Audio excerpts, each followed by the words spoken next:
приятелство, което ще бъде дълго. В тази фланелка има много емоционални истории. Аз съм родена в семейство на строителен.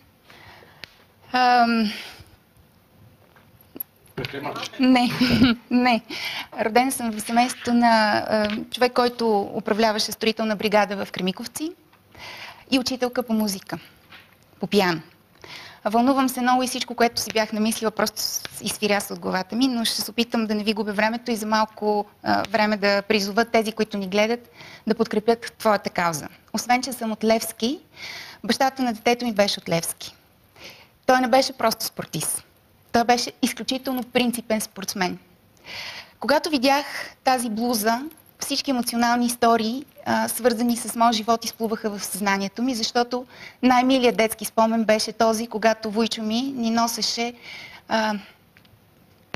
елементи и играчки и учебници от Сезами Стрит. Синьото чудовище символизира тези подаръци.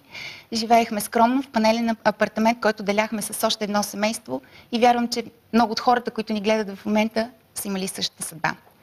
Без да знам, години по-късно се омъжих за едно синьо чудовище, което беше музикант и създател на един хит, който можеше да бъде химна на Левски.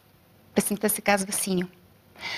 Не е случайно, че синьото чудовище има китара в ръце и не е случайно, че папионката му символизира великобританското знаме. Едни от най-емоционалните ни спомени и пътувания са били именно в Великото кралство, където, за съжаление, беше една от последните ни екскурзии.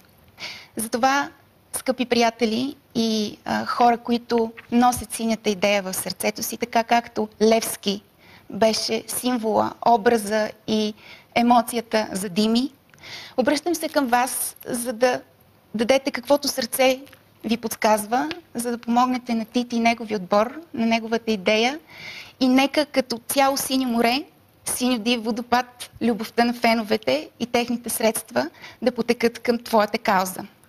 Освен, че купувам обиците на Кали, за съжаление нямам към кого да се обърна, за да надава от мое име. Колкото струва, толкова ще дам за тях, когато се появят в Базар БГ. Давам, подобно на Гени Кали, 500 лева към каузата на Тити. Успех, приятели!